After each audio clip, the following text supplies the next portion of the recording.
नमस्ते दोस्तों, कैसे हैं आप। मैं Sujeet Kumar incredible IAS academy में आपका हार्दिक स्वागत करता हूं। आज का वीडियो जो है एनसीईआरटी का महासंग्राम है और इस महासंग्राम में कक्षा 7 की अध्याय 2 हम लोग पढ़ेंगे और बेहतरीन तरीके से पढ़ेंगे।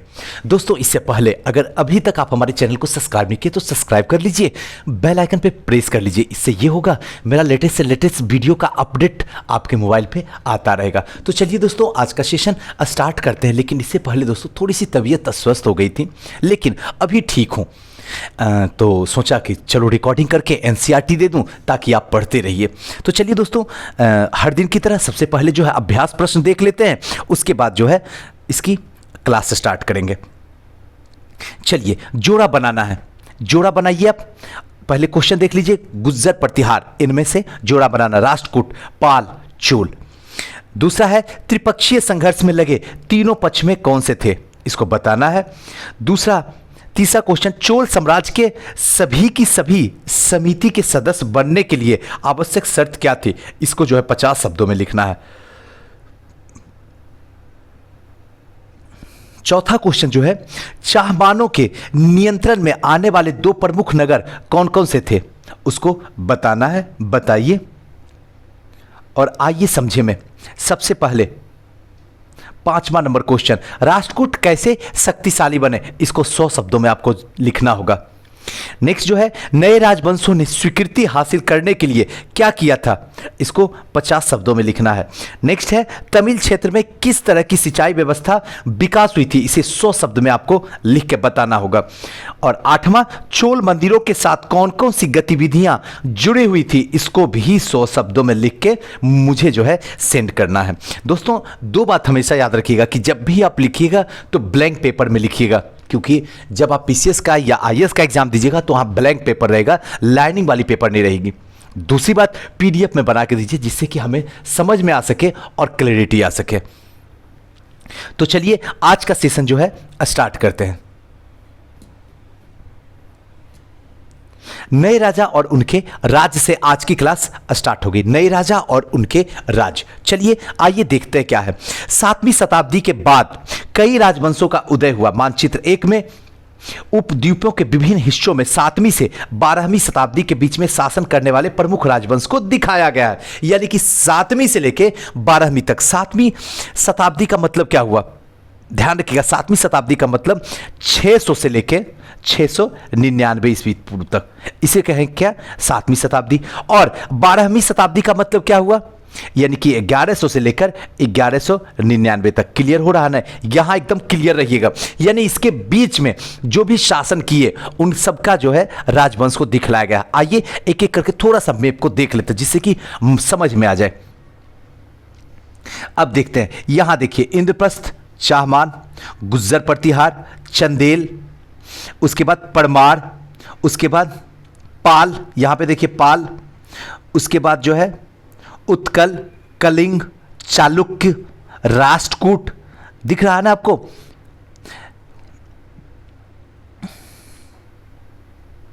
उसके बाद जो है यहां देखिए चोल, चेर और पांड, ये सारे के सारे हैं। अब आप हमें कमेंट बॉक्स पे लिखिए इन सब के कौन से राज्य में हैं। ये सब राजवंश उस टाइम में तो हुए भारत में, लेकिन इस टाइम में कौन से राज्य में है, उस राज्य का नाम लिखिए कमेंट बॉक्स में और मुझे सेंड कीजिए। और ये काम कीजिए, ये आपको करना बेहद जरूरी है। आप बिलीव कीजिए, ये सब कीजिए जिससे कि आपका कंटिन्यूटी बना रहेगा। चलिए, नए राजवंशों का उदय होता है। आइए चर्चा करते हैं। 7वीं सदी आते आते उपमहाद्वीप के विभिन्न भागों में बड़े भूस्वामी और योद्धा सरदार अस्तित्व में आ चुके थे। राजा लोग प्रायः उन्हें अपने मातहत या कहे तो सामंत के रूप में मान्यता देते थे। उनसे उम्मीद की जाती थी कि वे राजा और स्वामी के लिए उपहार लाएं, उनके दरबार में हाजिरी लगाएं और उन्हें सैन्य सहायता प्रदान करें। कहने का मतलब कि 7वीं शताब्दी में के आते आते जो है उपमहाद्वीप के विभिन्न भागों में, ध्यान रखिए, विभिन्न भागों में बड़े स्वामी, अगर कहे तो भूस्वामी और योद्धा सरदार अस्तित्व में आ चुके थे। और राजा लोग प्रायः उन्हें अपने मातहत या कहे तो सामंत के रूप में मान्यता देते थे। सामंत में तो समझ में आ रहा है, ये चीज ध्यान रखिएगा। मताहत ध्यान रखिएगा। मताहत और सामंत का मतलब होता है बड़े जमींदार। एकदम ध्यान में रखिएगा। सामंत कई बार पढ़ते हैं सामंत, लेकिन क्या आपको पता है सामंत का मतलब क्या होता है? बड़े जमींदार, उसको कहते थे सामंत। और इस टाइम में क्या होता है, जब जो राजा के क्षेत्र में आते थे तो राजा को ये उम्मीद होती थी कि जो ये लोग आए हैं तो उपहार जरूर साथ में लाए होंगे और उनके दरबार में जो है ये हाजिरी लगाएंगे। उन्हें सैन्य सहायता भी कौन प्रदान करेंगे? तो सामंत या कहे तो मताहत यही प्रदान करेंगे। अधिक सत्ता और संपदा हासिल करने पर सामंत अपने आप को महासामंत या कहे तो मंडलेश्वर यानी कि पूरे मंडल का महान स्वामी इत्यादि घोषित कर देते थे। कभी कभी वे अपने आप को जो है स्वामी के आधिपत्य से स्वतंत्र हो जाने का दावा करते थे। कहने का मतलब ये जो सामंत होते थे धीरे धीरे अधिक सत्ता और संपदा हासिल करने लगे और धीरे धीरे जो है ये जो है महामंडलेश्वर ध्यान रखिएगा। महामंडलेश्वर का मतलब होता है कि मंडल का जो है महान स्वामी को ही कहा जाता था महामंडलेश्वर इत्यादि घोषित अपने आप को कर देते। और कई बार तो ऐसा होता था कि अपने आप को स्वामी या अधिपत्य स्वतंत्र हो जाने की बात भी कह देते थे। इसी तरह से एक उदाहरण जो है दक्कन के राष्ट्रकूट का था। ध्यान रखिएगा, एक उदाहरण जो है दक्कन के राष्ट्रकूट का था। दक्कन का मतलब क्या? साउथ वाला क्षेत्र। और राष्ट्रकूट का था शुरुआती में कर्नाटक में। ध्यान रखिएगा, देखिए कर्नाटक के चालुक्य राजाओं के अधीनस्थ थे। शुरुआत में अगर देखा जाए तो कर्नाटक में जो चालुक्य थे वो राजाओं के अधीनस्थ थे। और 8वीं सदी के मध्य तक आते आते राष्ट्रकूट प्रधान दंती दुर्ग में अपने चालुक्य स्वामी के अधीनता से इनकार कर दिया और उसे हराकर हीर गर्भ यानी कि सर्वाधिक अर्थ होता है सोने का गर्भ नामक एक जो है अनुष्ठान किया। और जब यह अनुष्ठान ब्राह्मणों की सहायता से संपन्न किया जाता तो माना जाता था कि इससे जो है याजक जन्मना क्षत्रिय ना होते हुए भी क्षत्रिय के रूप में दोबारा क्षत्रित्व प्राप्त कर लेगा। कहने का मतलब ये कि धीरे धीरे जो वहां पे प्रधान था दंती दुर्ग अपने चालुक्य स्वामी के अधीनता से इनकार कर दिया। चालुक्य स्वामी का जो अधीनता था उससे इनकार कर देता है और फिर धीरे धीरे जो है यहां पे जो है आपके दंती दुर्ग में चालुक्य स्वामी के अधीनता इनकार कर देता और उसे हराकर हिरण्यगर्भ का मतलब क्या होता है कि सोने का गर्भ नामक अनुष्ठान करता। और यह अनुष्ठान जो होता ब्राह्मणों की सहायता से, याद रखिएगा, ब्राह्मणों की सहायता से उत्पन्न किया जाता और माना यह जाता है कि ये जो है यजक जन्मना क्षत्रिय ना होते हुए भी क्षत्रिय के रूप में दोबारा जो क्षेत्रित्व को प्राप्त कर लेंगे। कुछ अन्य उदाहरण में उद्यमी परिवार के पुरुषों वो अपने राजशाही काम करने के लिए सैन्य कौशल का इस्तेमाल किया।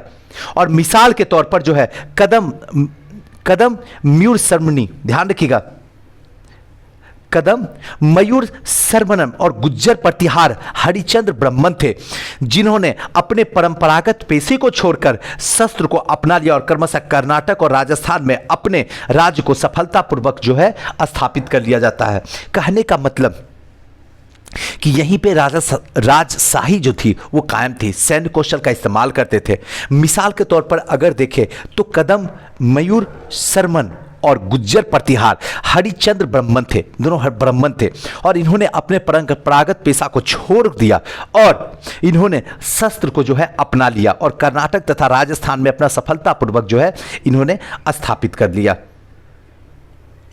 अब राजा में प्रशासन कैसा था, ये बहुत इंपॉर्टेंट है, एकदम ध्यान से सुनिएगा ये अध्याय। इन नए राजाओं में कईयों में महाधिराज, ध्यान रखिएगा, महाराजधिराज यानी कि राजाओं का राजा, त्रिभुवन चक्रवर्ती यानी कि 3 भुवनों का स्वामी और इसी तरह अन्य भारी भरकम उपाधियां जो है धारण करने लगे। लेकिन इस तरीके की दावों के बावजूद भी वे अपने सामंतों के साथ साथ किसान, व्यापारी, ब्राह्मण के संगठन के साथ अपनी सत्ता का साझेदारी करते थे। कहने का मतलब क्या कि यहाँ पे राजा जो थे वो कईयों में महाराजाधिराज यानी कि राजाओं का राजा, त्रिभुवन चक्रवर्ती यानी कि 3 भुवनों का स्वामी अपने आप को घोषित कर दिया। भारी भरकम यहाँ पे उपाधि जो है धारण करने लगे। लेकिन अपने सामंतों को साथ साथ में जो किसान थे, व्यापारी थे, ब्राह्मण थे, इन सबका संगठन को सत्ता की साझेदारी में एक साथ लेके चलते थे। अब इन सभी राजाओं में उत्पादकों अर्थात किसानों, पशुपालकों, कारीगरों संसाधन इकट्ठा किए जाते थे। इनको अक्सर अपने उत्पादन का एक हिस्सा जो है त्यागने के लिए जो है मनाया गया था या बाध्य किया जाता था। कभी कभी ये अपने हिस्से का लगान मानकर वसूला जाता था, क्योंकि प्राप्ति करने वाला भूस्वामी होने के दावा करता था और भूस्वाम और जो राजस्व व्यापारी भी इसे लिया जाता था। कहने का मतलब है कि इन सभी राज्यों में उत्पादक अर्थात किसान, पशुपालक, कारीगर जो थे, ये सब जो है संसाधन को इकट्ठा करते थे और इकट्ठा करके अक्सर अपने उत्पादन का एक हिस्सा जो है त्यागने के लिए मनाया जाता था या फिर बाध्य कर दिया जाता कि एक हिस्सा आपको त्यागना होगा, यानी दान देना होगा, कर देना होगा। कभी कभी ये हिस्से का लगान जो है मानकर वसूला जाता था, कभी कभी ये लगान मानकर इससे वसूल लिया जाता था। भूस्वामी होने का जो दावा करता था वो राजस्व व्यापारी भी लिया जाता था। 400 कड़, अब ये क्या है इसको थोड़ा सा समझिए। तमिलनाडु में शासन करने वाले चोल, ध्यान रखिएगा, चोल वंश तमिलनाडु में जो शासन करते थे उनका नाम था चोल। अब आते हैं, जो तमिलनाडु में शासन करने वाले थे वो चोल वंश के अभिलेखों से विभिन्न किस्म के करों के लिए 400 से अधिक सूचक शब्द मिले हैं और इससे अधिक उल्लेखित कर है बेट्टी, जो कि नगद के बजाय जो है जबरन श्रम के रूप में लिया जाता था, यानी कि जबरन श्रम। और कदमाई यानी कि भू राजस्व थे। मकान पर जो है छाजन डालने पर लगाने वाला कर, खजूर या तार के पेड़ पर चढ़ने के लिए सीढ़ी का इस्तेमाल पर लगाने वाला कर, पारिवारिक सत्ता का उत्तराधिकारी हासिल करने के पर लगाने वाला कर इत्यादि का उल्लेख मिलता। कहने का मतलब जब तमिलनाडु के में शासन करने वाले चोल जो वंश थे उनके अभिलेख से जो विभिन्न तरीके का कर का जो है उल्लेख मिलता है, करीब करीब 400 कर। उनमें से जो है कई का यहाँ पे उल्लेख किया गया है। एक जो है सबसे अधिक उल्लेखित कर जो है वो है बेट्टी, जो कि जबरन वसूला जाता था कर। बेट्टी जो कि जबरन वसूला जाता है। इसके साथ साथ में भू राजस्व थे। मकान पे अगर छज डाल रहे हैं तो उसके लिए अलग से कर देना होगा। खजूर या तार के पेड़ पर चढ़ने के लिए जो सीढ़ी इस्तेमाल कर रहे हैं वो अलग कर देना पड़ेगा। पारिवारिक संपत्ति का उत्तराधिकारी हासिल कर रहे हैं तो उसके लिए अलग से कर देना पड़ेगा। मतलब क्या अजीब तरीके का यहाँ पे कर का जो है व्यवस्था रखा गया था। ये संसाधन राजा की व्यवस्था का वित्तीय आधार मानते थे और ये जो संसाधन था ये कहीं न कहीं राजा का जो व्यवस्था था उसका वित्तीय संसाधन मानते थे। और साथ साथ में मंदिरों और दुर्गों के निर्माण में भी इसका इस्तेमाल होते थे। संसाधन उन योद्धाओं को लड़ने में भी इस्तेमाल होते थे जिनसे लूट के शक्ल में धन मिलने तथा जमीन और व्यापारिक मार्गों का प्रयोग की संभावना की जाती थी। कहने का मतलब है कि ये जो कर लेते थे ये मंदिरों और दुर्ग को बनवाने के निर्माण में भी कार्य में किया जाता था, युद्ध लड़ने में इस्तेमाल किया जाता था और लूटे हुए जो धन होते थे उसमें भी इस्तेमाल किया जाता था। भू राजस्व वसूली के लिए पदाधिकारी की नियुक्ति समानतः प्रभावशाली परिवारों के बीच से ही की जाती थी। मतलब क्या, पदाधिकारी की जो उस समय में नियुक्ति की जाती थी भू राजस्व वसूली के लिए वो कहीं न कहीं जो प्रभावशाली परिवार होता था उसी से लिया जाता था। वंशानुगत होती थी और सेना में भी ऐसा ही होता था। कई बार राजा के निकट संबंधी भी इन ओहदे पर होते थे और कई बार ऐसा होता था कि इस पे जो है राजा के निकट के कोई संबंधी जो है इस ओहदे पे विराजमान होता था, इस पद पे बैठा होता था। प्रशस्तियां और भूमि अनुदान, ये क्या है इसको समझिए। चलिए आते हैं प्रशस्तियां और भूमि अनुदान, ये क्या है इसको समझते हैं। प्रशस्तियों में ऐसा ब्यौरा होता था जो शब्द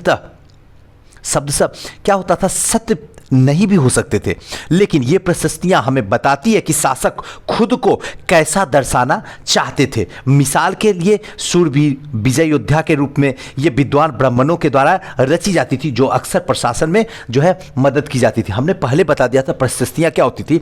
इसमें जो है अपनी जो है शक्ति का प्रदर्शन किया जाता था, अपनी पढ़ाई की जाती थी, अपने जो है खुद का मिसाल राजा दिया करते थे। इसमें अपने विद्वता की, अपने युद्ध शूरवीरों की, अपने योद्धा की, इन सब का जो है अक्सर जो है इसमें बड़ाई की जाती थी। अब आते हैं नागभट्ट का उपलब्धियां। ये क्या है, कई शासक ने प्रशस्तियों में अपनी उपलब्धियों का बखान किया है। अपने पिछले साल गुप्त शासक समुद्रगुप्त की प्रशस्तियों के बारे में पढ़ा है, हमने आपको बता चुका हूं 6 क्लास में। संस्कृत में लिखी ग्वालियर में मध्य प्रदेश में पाई गई प्रशस्तियों में प्रतिहार नरेश नागभट्ट के कामों का वर्णन इस प्रकार किया गया। आंध्र, सेंधव, विदर्भ यानी कि महाराष्ट्र का एक हिस्सा, उसी को कहते हैं विदर्भ, और कलिंग यानी कि उड़ीसा का एक हिस्सा के राजा के आगे धराशायी हो गए। और जब वे राजकुमार थे उन्होंने कन्नौज के शासक चक्र युद्ध को विजित किया था। उन्होंने वंग यानी कि बंगाल का हिस्सा, अरनत यानी कि गुजरात का हिस्सा, मालवा यानी कि मध्य प्रदेश का हिस्सा, और किरात यानी कि बनवासी, और तुरुष्क यानी कि तुर्क, वत्स, मत्स्य यानी दोनों की उत्तर भारत के राजाओं का इसमें जो है पराजित किया था। इसके बारे में इस पे उल्लेखित किया गया है। राजा लोग प्रायः ब्राह्मणों की भूमि जो है अनुदान से पुरस्कृत करते थे, और ये ताम्र पत्रों पर अभिलिखित होते थे जो भूमि पाने वाले के दिया जाता था। कहने का मतलब राजा लोग जो होते प्रायः क्या होता था, ब्राह्मणों की भूमि जो है अनुदान से पुरस्कृत करते थे, अनुदान देकर पुरस्कार दिया जाता था, और ये ताम्र पत्र पर अभिलिखित होते थे जो भूमि पाने वाले को दिया जाता था, जो कि ताम्र पत्र पर लिखा होता। यही है ताम्र पत्र, देख लीजिए इस तरीके से इसी पर लिखा होता था। यह थोड़ा संस्कृत और थोड़ा तमिल में लिखा गया, संस्कृत और तमिल में। यह ताम्रपत्र एक ऐसा संग्रह जिसमें 9वीं सदी के शासकों के द्वारा जो है किए गए भूमि अनुदान का उल्लेख है। जिन कड़ियों में ऐसे पत्र जुड़े हैं जिन पर राजसी मोहर लगी है, जो यह बतलाने के लिए है कि यह सामाजिक दस्तावेज है।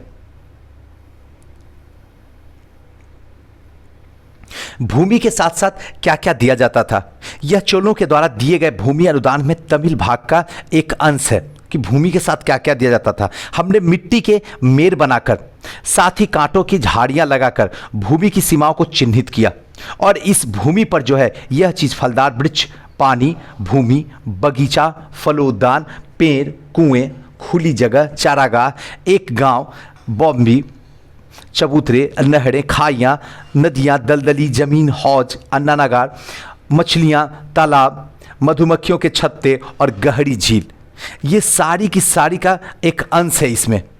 अब इसके साथ साथ में जिसे यह भूमि मिलती थी वह इससे कर वसूल सकता था। वह न्यायाधीशों के द्वारा जुर्मानों के तौर पर यह लगाए गए कर जो है उसको वसूल सकता था।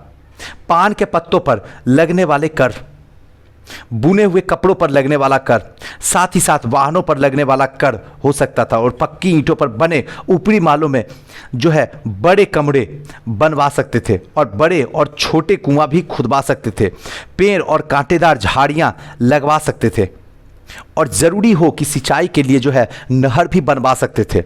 उसे यह सुनिश्चित करना चाहिए कि पानी जो है बर्बाद ना हो और तटबंध का निर्माण हो। लेख में सिंचाई के लिए स्तंभ स्रोतों का उल्लेख है और उनकी सूची बनाइए जिसमें विचार विमर्श से कर सकते हैं। अब आते हैं नेक्स्ट।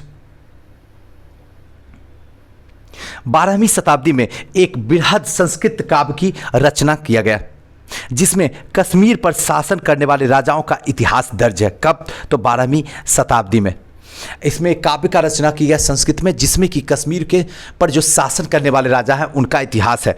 कल्हन नाम का रचनाकार के द्वारा रचित कल्हन के वृत्तांत को लिखने के लिए शिलालेख, दस्तावेज और प्रत्यक्षदर्शी वर्णनों के लिए इतिहास समेत अनेक तरह के स्रोत इस्तेमाल हुए हैं। प्रशस्तियाँ भिन्न व अक्सर शासकों के लिए जो है आलोचनात्मक रुख दिखलाती थी, और 12वीं सदी का यह जो है जो असाधारण ग्रंथ है। अब देखिए यहीं पे जो है कल्हन की राज तरंगिणी जो थी उसमें कश्मीर में जो राजाओं के द्वारा किया गया शासन है उनके बारे में बताया गया। बताइए 6 क्लास का है और कई बार पीसीएस में क्वेश्चन पूछा है, कई बार क्वेश्चन पूछा है कि कश्मीर के राजाओं का वर्णन जो है किसमें झलकता है, तो कल्हन की राज तरंगिणी में, उसी में उसने कल्हन ने लिखा है। तो कितना आसान है बताइए, 6 क्लास से पूछा जा रहा है। और आपको जब मैं कहता हूं कि एनसीईआरटी को जितना हो सके निगलिए, तब आप कहते हैं कि नहीं 6 क्लास में क्या इंपॉर्टेंस हो सकता है, इतना इंपॉर्टेंस से समझने की कोशिश कीजिए। थोड़ी सी आज तबीयत खराब है तो हो सकता है आवाज़ में करवाहट भी है और थोड़ी सी नीरसता दिख रही है, लेकिन कोई बात नहीं, आपको मैं सब कुछ सही बताते चलूँगा। कोशिश करता हूँ जहाँ तक चल सके खींच सके मैं ज़रूर खींचूँगा।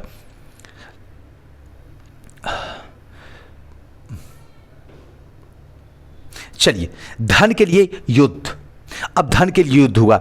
आपने यह गौर किया होगा कि इनमें से प्रत्येक शासक राजवंश के आधार पर कोई न कोई क्षेत्र विशेष था। वे अपने दूसरे क्षेत्र को नियंत्रण करने के प्रयास में लगे रहते थे।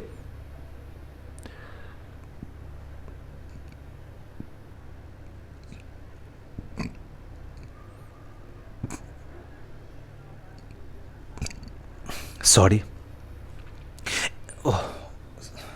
एक विशेष रूप में वांछनीय क्षेत्र था गंगा घाटी के कन्नौज नगर, गुज्जर, प्रतिहार, राष्ट्रकूट, पाल वंशों के शासक जो है सदियों तक कन्नौज के ऊपर नियंत्रण को लेकर आपस में लड़ते रहे।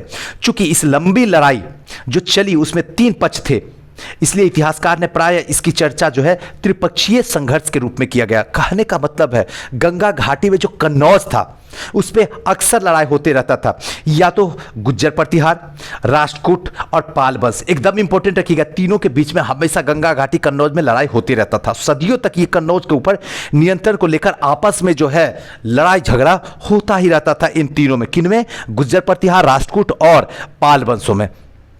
चूंकि लंबाई लड़ी जो है लंबी चली थी, इसमें तीनों पक्ष थे, इसलिए इतिहासकार ने इसे त्रिपक्षीय संघर्ष के रूप में बताया है।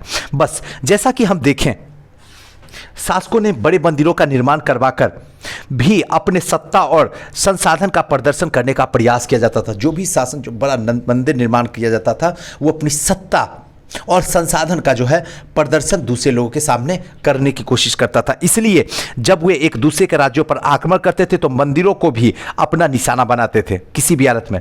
और यही वजह होता था कि जब वे एक दूसरे राज्य पे आक्रमण करते थे तो मंदिरों को भी निशाना बनाया जाता था, जो कभी कभी बहुत अधिक संपन्न होते थे। आप अध्याय 5 में इसके बारे में पढ़ेंगे, जब अध्याय 5 पढ़ेंगे तो उसमें पढ़ेंगे। अफगानिस्तान के गजनी का सुल्तान महमूद ऐसे शासक में से सबसे प्रसिद्ध था। इसने 997 से 1030 तक शासन किया और अपने नियंत्रण का विस्तार मध्य एशिया के भाग, ईरान और उपमहाद्वीप के उत्तर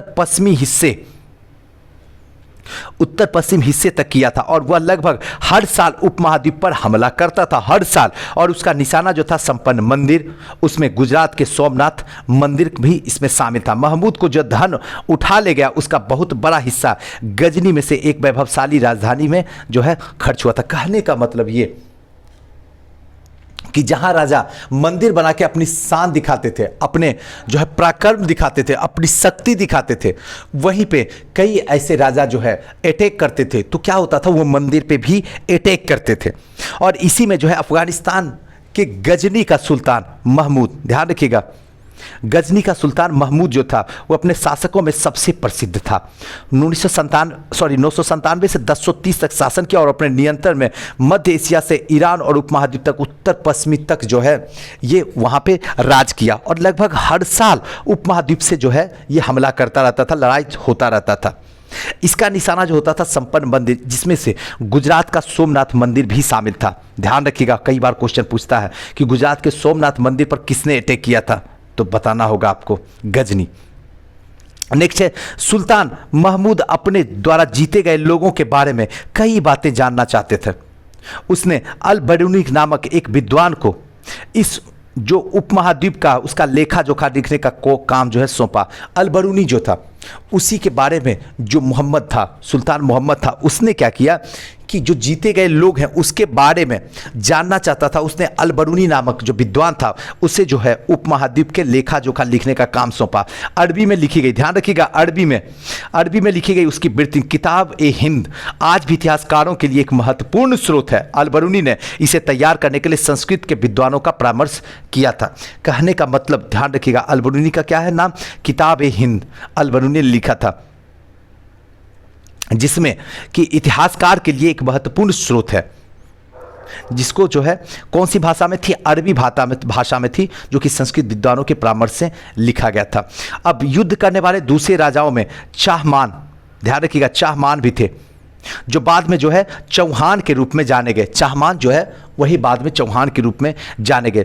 दिल्ली और अजमेर के आसपास के क्षेत्र में शासन करते थे। कहाँ पे, तो याद रखिएगा, दिल्ली और अजमेर के आसपास के क्षेत्र में शासन करते थे। इन्होंने पश्चिम और पूर्व में अपने नियंत्रण क्षेत्र का विस्तार करना चाहते थे, जहां उन्होंने गुजरात के चालुक्य, ध्यान रखिएगा, गुजरात के चालुक्य और पश्चिम उत्तर प्रदेश गढ़वालों से टक्कर लेनी पड़ी।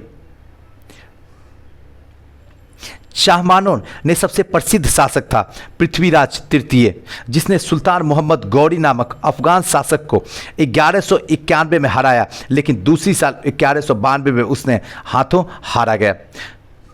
अब यहाँ पे क्या, युद्ध करने के बाद राजा जो थे उस समय में, दूसरे राजा जो कि चाहमान भी थे, जो बाद में क्या चौहान वंश के रूप में जाने गए, ये दिल्ली और अजमेर वाले क्षेत्र में शासन करते थे और इनके पूर्व जो है अपने क्षेत्र का नियंत्रण करना चाहते थे। इन्होंने गुजरात के चालुक्य और पश्चिमी उत्तर प्रदेश के गढ़वालों से जाकर टक्कर लेनी पड़ी।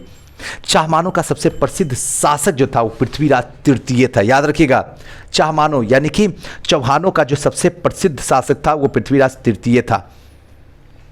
1168 से 1192 में इसने सुल्तान मोहम्मद गौरी नामक अफगान शासक को 1191 में हराया और 1192 में जो अपने हाथों से हार हो जाता है। 1191 में जो है जीतता है और 1192 में फिर से हार जाता। कहने का मतलब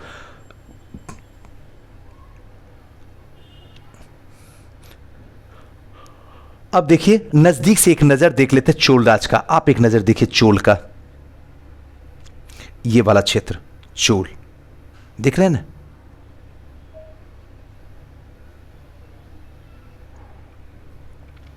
अब आते हैं उरैयू से तंजावुर तक, उरैयू क्षेत्र से लेकर तंजावुर तक, इसको थोड़ा सा समझने की कोशिश करते हैं। चोल वंश सत्ता कैसे आया, चोल वंश में सत्ता कैसे आता है। कावेरी डेल्टा में मुटियार नामक प्रसिद्ध एक छोटे से मुखिया परिवार की सत्ता थी।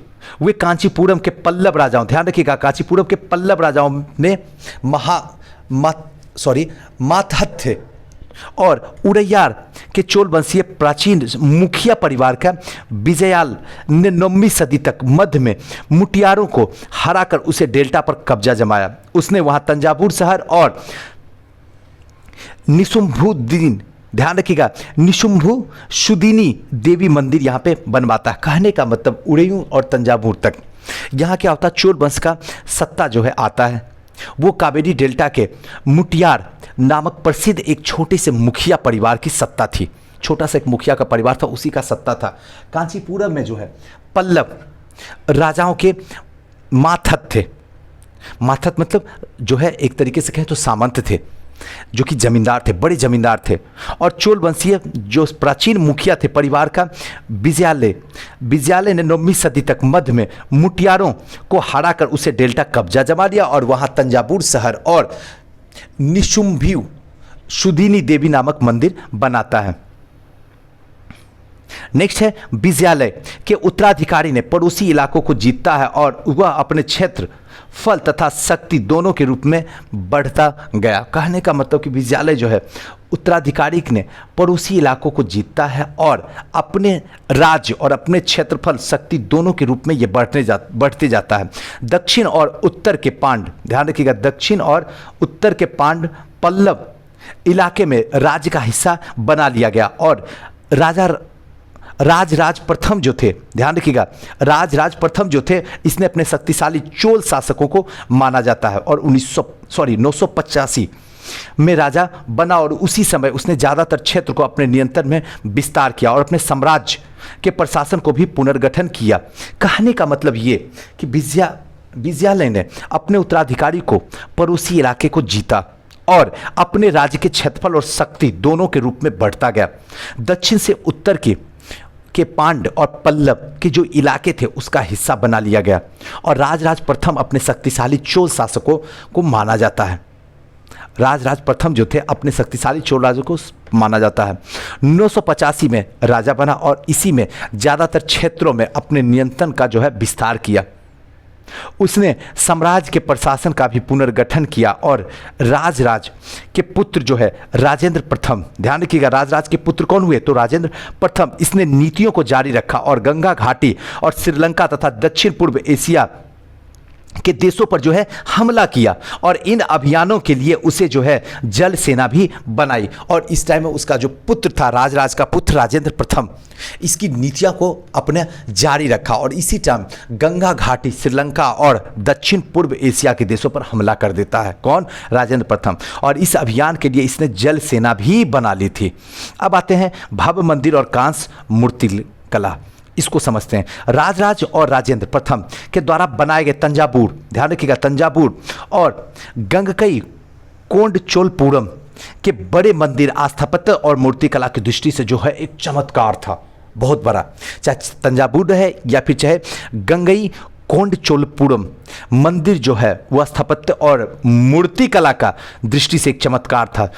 चोल मंदिर अक्सर अपने आसपास के विकसित होने वाली बस्तियों के केंद्र में बन गए थे। जो चोल मंदिर था अक्सर जो आसपास में विकसित होने वाली बस्तियां था उसी का केंद्र बन गया था। ये शिल्प उत्पादन के केंद्र थे और मंदिर शासकों और अन्य लोगों के द्वारा दी गई भूमि से संपन्न हो गए थे और इसी भूमि की उपज उन सारी विशेषज्ञों को निर्वाह करने में खर्च होता था जो मंदिर के आसपास रहते थे और कार्य करते थे। पुरोहित, मालाकार, बावर्ची, मेहतर और संगीतकार, नर्तकी। उसके दूसरे शब्दों में कहा जाए तो मंदिर सिर्फ पूजा आराधना के स्थान नहीं थे, वे आर्थिक, सामाजिक, सांस्कृतिक जीवन के केंद्र भी थे। मंदिरों के साथ जुड़ी हुई शिल्पों में सबसे विशिष्ट जो थी वो कांस्य प्रतिमाएं बनाने का काम किया जाता था। चोल कांस्य प्रतिमाएं संसार की सबसे उत्कृष्ट कांस्य प्रतिमाओं में से गिनी जाती। किसकी? तो चोल कांस्य की। ज्यादातर प्रतिमा जो देवी देवताओं की होती थी, लेकिन कुछ प्रतिमा भक्तों के द्वारा बनाई गई थी। कहने का मतलब ये कि इसको थोड़ा सा ध्यान से समझने का है, एक बार थोड़ा सा समझा देते हैं। यहाँ पे जो भव्य मंदिर और कांस्य मूर्ति कला जो है अपने आप में बहुत इंपॉर्टेंट था, चाहे तंजावुर को ले लें या फिर गंगई कोंडचोलपुरम में, इसमें स्थापत्य और मूर्ति कला का जो है गजब का चमत्कार दिखता है। यही चोल मंदिर में ही अक्सर जो है आसपास में बस्तियां जो है बस्ती थी वो केंद्र बन जाती थी। वहाँ जो मंदिर बनाए जाते थे वहाँ के लोगों से भूमि जो है लिया जाता था और वहीं के लोग जो है उस पर ज़्यादातर दान दिए जाते थे। और जो मंदिर आसपास में रहते थे उनके आसपास में जो काम करते थे, पुरोहित हो गए, मालाकार हो गए, बावर्ची हो गए, मेहतर हो गए, संगीतकार हो गए, नर्तकी, ये सारे के सारे जो है उसमें अपना दान दिया करते थे। और दूसरे शब्दों में अगर कहें तो पूजा और आराधना का स्थान नहीं था, वे आर्थिक के लिए, सामाजिक के लिए, सांस्कृतिक का जीवन केंद्र बन गया था। और मंदिर से जुड़ी हुई जितनी भी शिल्पों हैं सबसे उत्कृष्ट कांस्य प्रतिमाएं जो है काम करती, कांस्य की प्रतिमाएं जो है काम करती है। अगर देखा जाए तो कांस्य प्रतिमाएं बनाने का काम जो है चोल कांस्य प्रतिमाएं संसार की सबसे उत्कृष्ट कांस्य प्रतिमाएं हैं। किसकी? तो चोल कांस्य प्रतिमाएं। बस इसको याद रखिएगा कि जो चोल कांस्य प्रतिमाएं हैं वो संसार की सबसे उत्कृष्ट कांस्य प्रतिमाओं में से गिनी जाती है। और ज़्यादातर प्रतिमाएं जो हैं वो देवी देवताओं की होती थी, लेकिन कुछ प्रतिमाएं जो होती थी वो भक्तों की होती थी। अब आते हैं कृषि और सिंचाई। कृषि और सिंचाई को समझते हैं। चोल कई उपलब्धियां कृषि में हुए, नए विकासों के माध्यम से संभव हुई। मानचित्र 2 को देखिए, वहाँ पे जो है कावेरी नदी बंगाल की खाड़ी से मिलने वाले पहली छोटी छोटी शाखाएं में बट जाती है और ये शाखाएं बार बार जो है पानी जो है लचीलती थी और जिससे किनारों में उपजाऊ मिट्टी जो है वो जमा हो जाती थी। और विशेषतः चावल की खेती के लिए जो आवश्यक आर्द्र भूमि जो है वो क्या किया जाता था, मुहैया कराया जाता था कृषि के लिए। अब आगे जो है, हालांकि तमिलनाडु के दूसरे हिस्से में अगर कृषि पहले ही विकसित हो चुकी थी और 5वीं और 6ठी सदी में आकर इस इलाके में बड़े पैमाने पे जो है खेती शुरुआत कर दी गई थी। 5वीं और 6ठी में बड़े पैमाने पे जो है खेती का निर्माण शुरू हो गया था।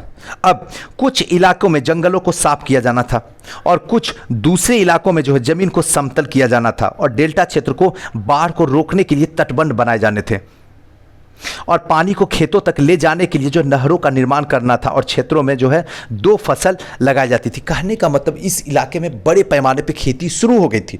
कुछ इलाका ऐसे थे जहाँ पे जंगलों को साफ किया गया, कुछ इलाका ऐसे थे जो उसको ज़मीन को समतल करना पड़ा, कुछ डेल्टाई क्षेत्र थे जहाँ पे बाढ़ को रोकने के लिए जो है तटबंध को बनाना पड़ गया, यानी कि बांध बनाना शुरू कर दिया गया जिससे कि पानी को रोका जा सके।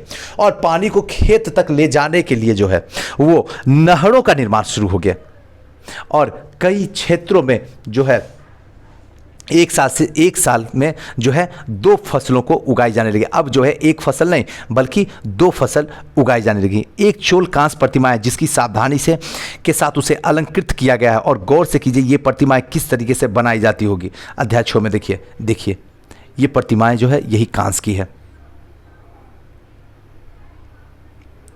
चलिए अब आते हैं, कई जगह पे फसलों की सिंचाई कृत्रिम रूप से करना जरूरी था, कृत्रिम रूप से। और सिंचाई के लिए जो पद्धति अपनाई जाती थी, कुछ इलाके में कुएं खोदे जाते थे, कुछ जगहों पे जो है बारिश का पानी इकट्ठा करना पड़ता था, विशाल सरोवर जो है बनाया जाता था। और सिंचाई का काम की योजना की जरूरत के लिए, जैसे कि श्रम संसाधन के लिए व्यवस्थित करना पड़ता था। इन कामों की देखरेख करने के लिए यह तय करना होता था कि पानी का बंटवारा कैसे किया जाए। ज़्यादातर नए शासक जो है गांव में रहने वाले लोगों की गतिविधियों को सक्रिय रूप से दिलचस्पी दिखलाई थी। कहने का मतलब ये कि अब जो है कई जगहों पे फसलों की सिंचाई जो है कृत्रिम रूप से करना जरूरी होगी, कृत्रिम रूप से।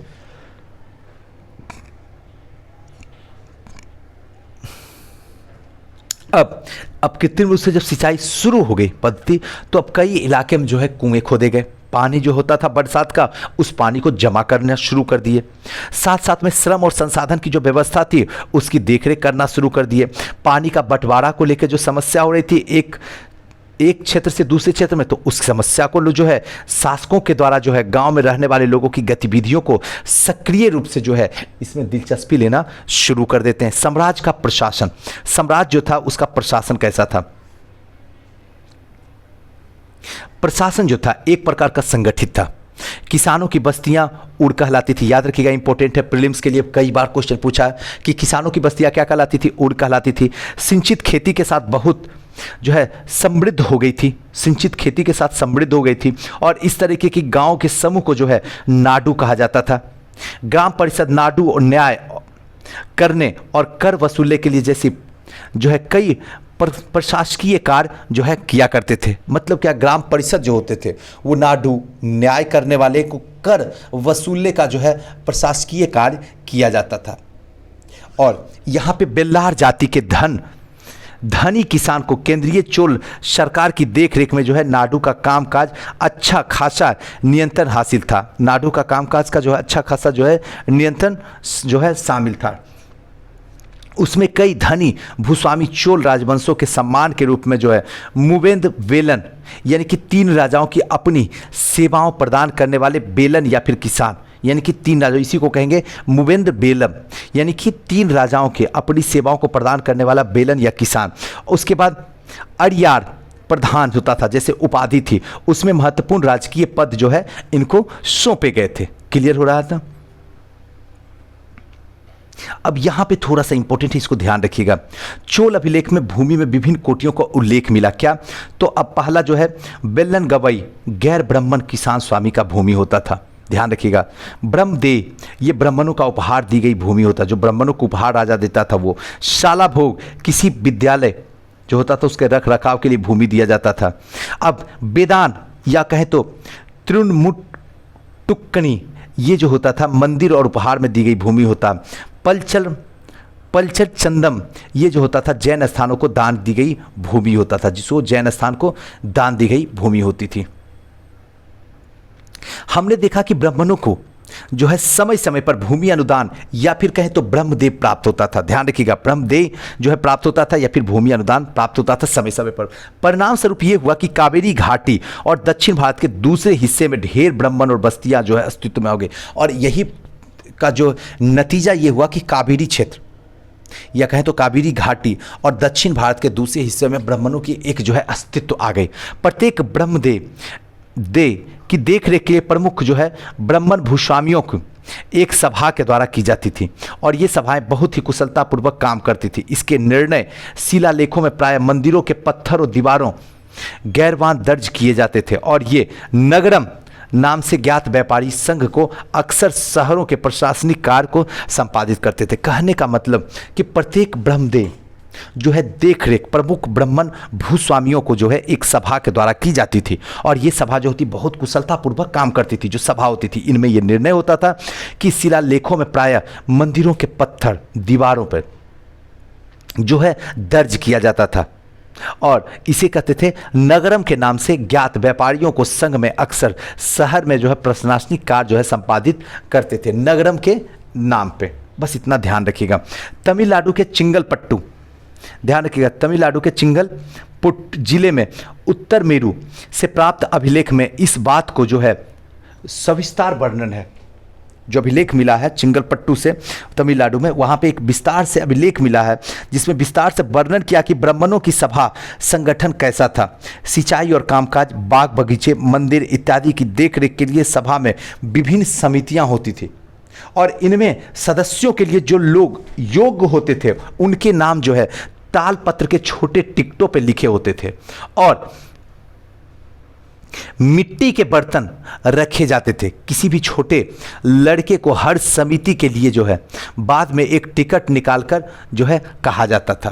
कहने का मतलब कि सिंचाई के कामकाज हो, बाग बगीचे के हो, मंदिरों का हो, उसकी देखरेख के लिए जो विभिन्न समितियां होती थी, इनमें सदस्यों के लिए जो लोग योग्य होते थे उनके नाम जो है तालपत्र, ध्यान रखिएगा, जो योग्य होते थे उनके नाम जो है तालपत्र के छोटे टिकटों पर लिखे जाते थे और मिट्टी के बर्तन में रखे दिए जाते थे। इसको लिख के मिट्टी के बर्तन में रख दिए जाते थे।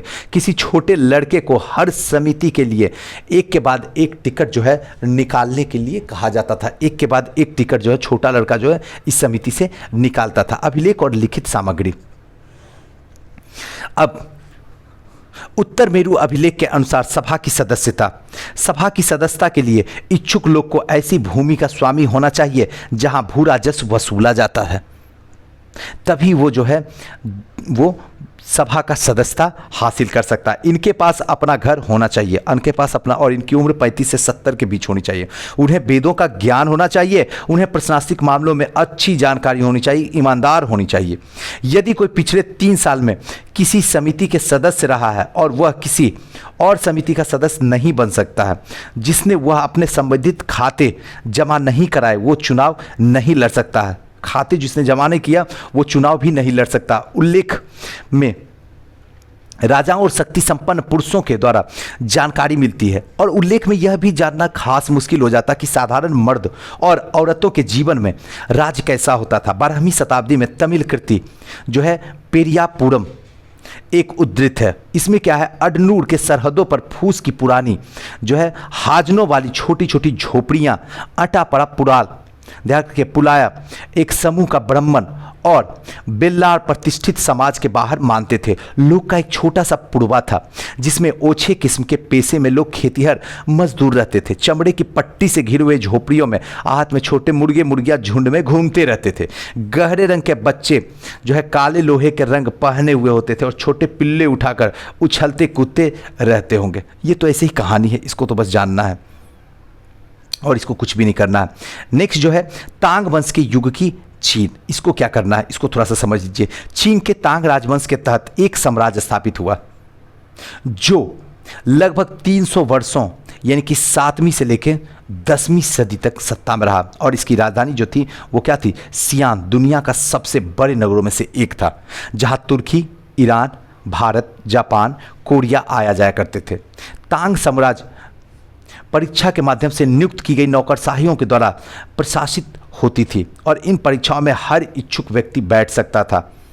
अधिकारियों के चयन की एक व्यवस्था कुछ बदलाव के साथ में 1911 तक कायम रही।